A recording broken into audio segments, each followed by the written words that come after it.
Bienvenue mes futurs leaders au sein de cette toute nouvelle vidéo YouTube. Dans celle-ci, comme promis à la fin de la dernière vidéo de vendredi dernier, le rendez-vous des leaders à 19 h, je vous avais prévu une vidéo et je vous avais dit que je vous tournerais une vidéo sur comment se faire des amis en 30 jours sans réellement aller sur des applications pour se faire des amis. La nouveauté des années 2021-2022, je trouve ça très étrange. Aller sur Instagram et ajouter des gens en masse. Aller parler à plein d'inconnus dans la rue. Non. Le but de cette vidéo va être de vous permettre d'agrandir votre cercle d'amis, amis professionnels, amis personnels, amis très proches peut-être à l'avenir, et ce, sans réellement faire d'efforts, sans réellement fournir d'efforts. Alors, si vous êtes prêts pour cette nouvelle vidéo, installez-vous tranquillement, s'il y a 7 étapes concrètes. Je tiens aussi à le préciser, beaucoup de mes confrères, enfin c'est pas vraiment mes confrères, hein, c'est les personnes qui sont sur YouTube, c'est pas mes confrères, beaucoup de personnes sur YouTube vont vous faire des vidéos qui n'ont rien à voir avec la réalité. Je sais pas si vous êtes comme moi, mais je vois de plus en plus de YouTubeurs donner des conseils, alors je donnerai pas de nom, hein, bien entendu, parce qu'en plus ils sont plus gros que moi, mais franchement, ça ne colle pas avec la réalité. Là, cette vidéo, je l'ai élaborée comme si moi, je devais me faire de nouveaux potes, de nouveaux amis, de nouvelles relations. Qu'est-ce que je mettrais en place concrètement? C'est pas une vidéo théorique que je sors de conseils, de bouquins comme ça. Comment se faire des amis de Dale Carnegie, voilà. Alors, il faut toujours écouter les gens. Voilà comment vous faire des potes, les gars. Non, moi je vous donne un plan d'action sérieux et concret qui commence par cette première étape, définir des lieux propices aux connexions. Ce que ça signifie, ça va être le travail, le sport, les lieux que vous fréquentez actuellement, avec vos idéaux politiques, avec vos idéaux religieux, dans votre voisinage même. La plupart des gens aujourd'hui, il faut quand même l'avouer, la plupart des jeunes habitent dans des appartements. Si vous avez 20 ans et que vous habitez dans une maison et que ce n'est pas celle de vos parents, bah écoutez, félicitations. Et c'est vrai, on a des voisins qu'on croise très régulièrement quand on habite en appartement. Et donc forcément, c'est aussi des personnes avec qui on peut connecter, et c'est pourquoi pas de futurs amis. Donc déjà, dans un premier temps, définir des lieux de connexion intéressants pour vous faire des amis. Une fois que vous avez fait ça, vous pouvez passer à la deuxième étape qui va consister à aller aborder de parfaits inconnus dans ces lieux de connexion. Cette deuxième étape vise plus à vous sensibiliser sur un piège dans lequel on est tous tombés. C'est vouloir essayer de bricoler une relation qui a peut-être déjà démarré par le passé. D'anciennes connaissances de travail, d'anciennes connaissances d'université, de collège, de lycée, etc. Des personnes que vous avez peut-être déjà ajoutées sur vos réseaux, Instagram, Facebook, etc. Avec qui ça n'a pas forcément marché à l'époque, mais sur qui vous aimeriez bien aujourd'hui vous reposer pour créer une belle amitié. Sachez une chose, c'est que si ça n'a pas fonctionné dans le passé, si cette personne-là vous a déjà dans son réseau, mais un réseau très éloigné, pas un réseau d'amis sérieux, c'est sûrement qu'il y a quelque chose qui n'a pas fonctionné, soit de votre côté, soit du sien. Il sera donc bien plus intéressant et bien plus facile, je rappelle la promesse de cette vidéo, désolé pour l'enceinte qui s'éteint, la promesse de cette vidéo, c'est vous faire des potes en 30 jours.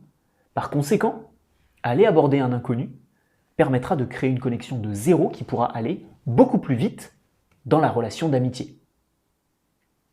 Une fois que vous avez passé ce piège, une fois que l'alchimie se crée peut-être avec cette personne, on va essayer d'ajouter et de créer des points de connexion avec cette personne-là. Parce qu'il y a une chose très simple, c'est que plus la fréquence de contact sera élevée, plus cette personne-là vous considérera dans son réseau d'amis très proche. Un exemple très simple, si vous la voyez tous les jours, que vous échangez tous les jours des vocaux sur Messenger par exemple, que vous interagissez avec vos posts sur les réseaux sociaux et qu'en plus de ça, peut-être vous vous envoyez des photos, des vidéos, etc. Bah forcément là, la personne va rapidement se rapprocher de vous. Donc pour créer ces points de contact, on va cette fois-ci l'ajouter sur Instagram, sur WhatsApp, mais avec une raison bien précise. On va pas aller lui dire de manière un peu bancale, oui, tu vas être pote avec moi, est-ce que je peux t'ajouter sur un truc? Non, on va lui dire, voilà, écoute, on s'est rencontrés tous les deux à la salle de sport, laisse-moi ton contact et je vais t'ajouter. J'ai d'ailleurs récemment, si Vincent passe par ici, rencontré une nouvelle personne à la salle de sport, parce que je l'avais croisé dans une petite boutique de cordonnerie, serrurerie, et du coup, il m'a ajouté sur Instagram pour pouvoir me contacter, etc.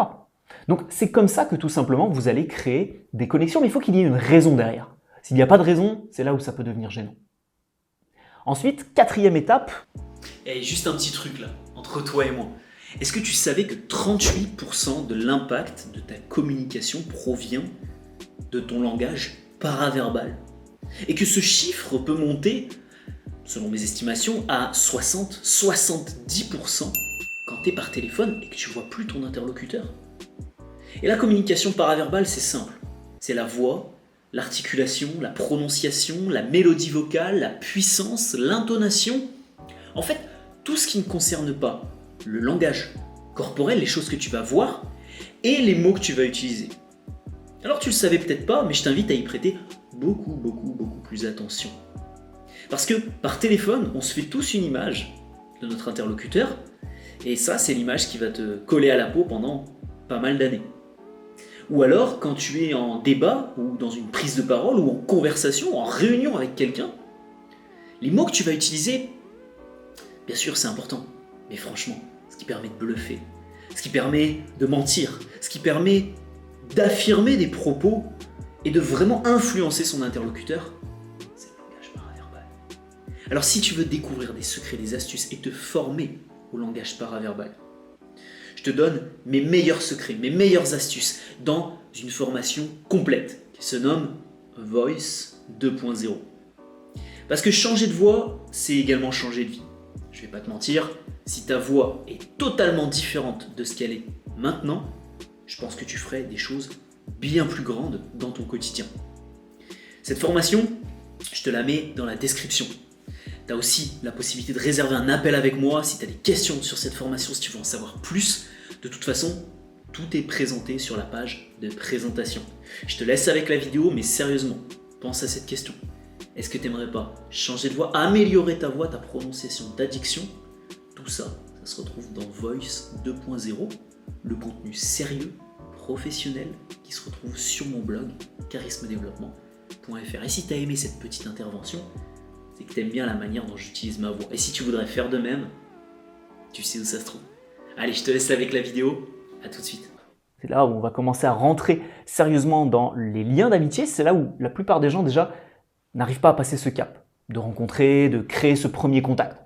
À ce niveau-là, déjà, normalement, si vous avez quelques bases en communication, en relationnel, ça devrait aller pour vous la suite. Et je vous invite quand même à rester jusqu'à la fin de cette vidéo pour découvrir les conseils. Donc, quatrième étape, on va cette fois-ci s'assurer de pouvoir recroiser cette personne-là, au moins 2 ou 3 fois. Je vous prends un exemple concret, parce que j'ai en face de moi une très belle montagne de Haute-Savoie. Donc, admettons que je rencontre quelqu'un lors d'une rando. Je fais une rando, j'arrive tout en haut à la croix, je vois quelqu'un, je discute un petit peu avec lui.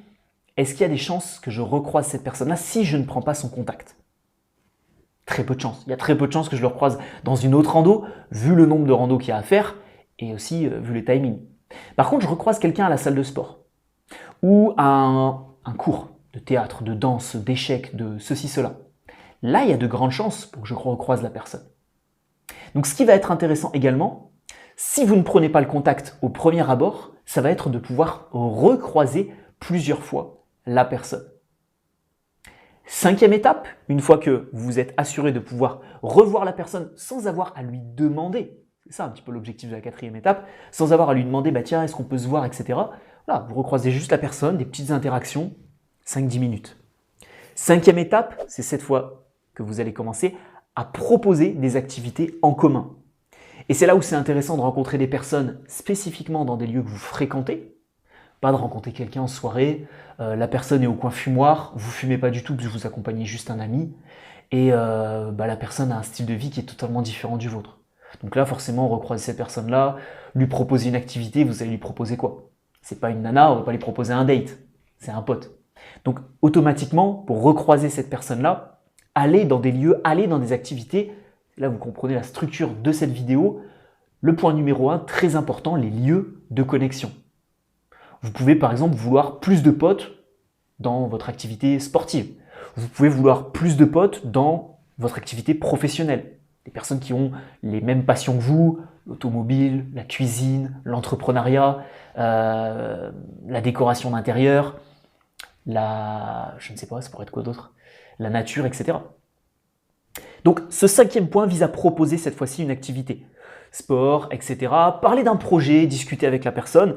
Vous pouvez lui proposer, pourquoi pas, d'aller boire un verre, d'aller discuter de tel ou tel projet, d'aller discuter un petit peu de choses que vous pouvez avoir en commun, de sujets de conversation que vous avez mis sur la table précédemment. 6e élément, alimenter la relation. Si vous voulez vraiment que la personne devienne amie avec vous et vous considère comme ami, la plupart des gens vont avoir des relations, des potes et ensuite des amis, vous devez fournir un effort conséquent. C'est pour ça que je suis contre tout ce qui est l'ajout de masse sur Instagram, sur tous les réseaux sociaux, même sur des applications pour rencontrer des potes. Vous imaginez où est-ce qu'on en arrive aujourd'hui? Parce que tout ça ne vise pas à faire de la qualité, tout ça vise à faire de la quantité, rencontrer plein de gens. Ces gens-là ne vous considéreront jamais comme réellement leurs amis, soyez-en certains. Par contre, s'investir dans une relation sérieusement, essayer de voir régulièrement la personne, la recroiser le plus de fois possible dans les lieux de connexion que vous avez définis, c'est là où vous allez pouvoir réellement vous faire un nouvel ami. Et c'est là où on en arrive aux 15-10 derniers jours où vous allez justement proposer régulièrement de voir la personne. Et enfin, 7e et dernier point, et c'est le plus important. Toujours à la fin de mes vidéos, que c'est les meilleurs conseils. Petit coup de café juste avant de vous le donner. C'est de s'assurer de la qualité de cet ami.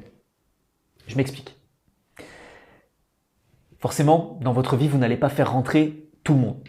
Vous n'allez pas avoir la capacité de pouvoir donner du temps à tout le monde. Vous avez vos propres projets, vous avez votre famille, vous avez peut-être votre vie de couple, vos enfants, peut-être même si vous avez 40, 50 ans, 30, 40, 50 ans même, voire même 20 ans, pourquoi pas. Donc, il est très important de vérifier de la qualité de cet ami. Et là, vous connaissez mon point de vue là-dessus. Il n'y a pas forcément de personnes de qualité et de personnes de mauvaise qualité. J'aime pas dire ça.